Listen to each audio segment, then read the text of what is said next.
Alright, this is my magnet fishing recap of the last time I went to Lakefront and magnet fished. So, I got this lipless crankbait from the lipless crankbait titled video. It's shiny, multicolored shine to it, and it's darker gray on the top, and then it gets progressively lighter gray, and it's a light gray on the bottom. And it's called Slash 70 Slow Susp. So I don't really know what type of lipless crankbait this is, but I haven't researched it. I was thinking about typing that into Google, see if I can find out more about it, but it's not a typical lipless crankbait. It's cylindrical, so that's not very common for lipless crankbait. Most lipless crankbaits are flat on the sides. This is cylindrical, has the gill black dots, and then it has bleeding gills, like some type of plastic or something. Yeah, all these baits you're seeing, I've already sharpened the hooks and everything on them, so yeah. It's good to get the gunk off the hooks too, so that way when you hook the fish, you're not injuring the fish. So this one has a swivel. I'm pretty sure that that's what these are called, or swivels on the front of it. So you tie onto the swivel, which again isn't common at all for lipless crankbait. Most lipless crankbaits have the tie on top and not on the front, and the ones that do have a tie on the front normally don't have a swivel on it. I don't know if somebody put it on there or what, but yeah. And then it has two treble hooks on it, of course, because most lipless crankbaits have two treble hooks. Alright, so yeah, this is a very cool bait. Probably quite expensive, which most lipless crankbaits are, so nice catch definitely for that. Alright, moving on to the right, I got this, which is a jig head, a red jig head, and it's normally used for like bluegill or crappie or small bass or something like that. It was bent, but I was able to bend it back pretty hard, but it was pretty hard to do, but yeah, I was able to do it without breaking it, which is surprising, because most of the time when you're bending a hook back, it breaks on you. But yeah, so this will be usable. You just put like a paddle tail swim bait on the back of it or something like that, or curly tailed or grub or whatnot like that. Yep. Alright, moving along. So I got this 1 ounce lead weight. Pretty nice, but I don't fish with lead for obvious reasons, so I won't be fishing with that. But it's still usable and keep it, so it's good to reuse things and recycle them. So I got this treble hook, and it's really thin wired, but hey, whatever. It's a free lipless crankbait hook, because that's what I'll use it for. But anyways, it's a free treble hook. And then I got this hook too.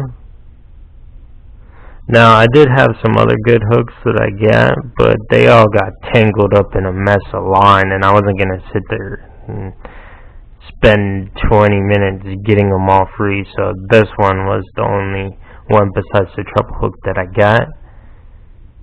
Yeah, and as you can tell, it's already been sharpened. I saw a flash of it, the tip. Alright, and then I got this leader, and it's plastic covered braided wire, and then it has the wire spring up here, so that way it can bend without breaking your wire leader, which helps when you're going through thick cover, especially here in Florida.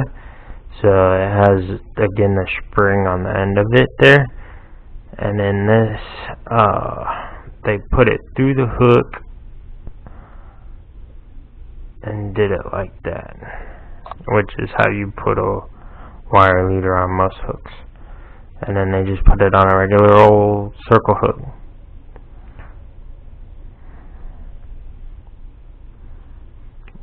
It's like a mix between a straight shank and a circle hook, because it's not really predominantly circle hook, but yeah. Anyway, so it had a good hook on it, and I was able to sharpen it up. So keep that. I'll definitely use that for I don't know, some type of worm or something, or a lizard, or a craw, or some sort of soft plastic like that. And this is what I would guess would be a person's drop shot rig. So this would be where you'd put your bait on. So you attach your bait hook onto there, and this still operates, so it's all good. Again, it has this to protect it from bending your wire. This is just like hard rubber, and it's coated braid again. I don't know exactly what the coating is. It's probably like some type of plastic, and it's eroded off of some of it, but it shouldn't really matter. That'll just mean it won't last as long. But yeah, this one's been down there longer than the other leader. So wire leader. This again is the rubber, and that's to keep this weight on there, keep it from coming off and sliding too far down your wire leader.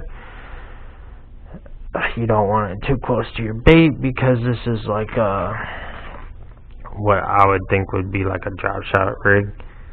It looks like a rig that somebody made too. Oh crap, treble hook came on it. So yeah, this doesn't look like normal lead, so it leads me to believe that this is like casted steel. But I could be wrong, but it doesn't feel like or look like lead to me. So yeah, I don't know exactly what this material is on this weight, but it looks like it's been hand casted. It doesn't look like somebody bought this in a store, and it has the pitting and everything that you would expect to see, and the raised parts that you would expect to see from a cast. So yeah, it looks like it's a homemade cast. I could be wrong, but that's what it looks like. And then it has the beads on it, and then it has a swivel. What's wrong?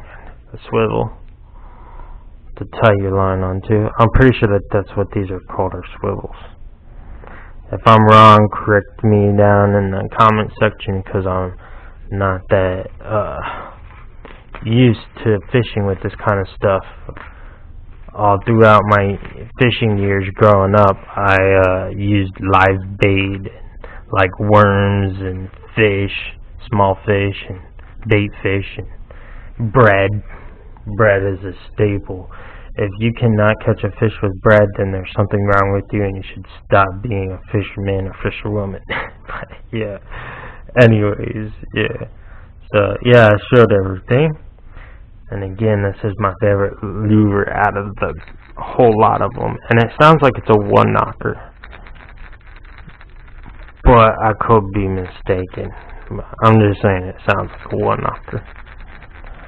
Alright, I'll see you in a little bit. I'm going to show off all my, if you're listening to this end of the video, I'm going to show off all the lures that I've caught throughout my entire magnet fishing career. So, yep. See you in a few seconds.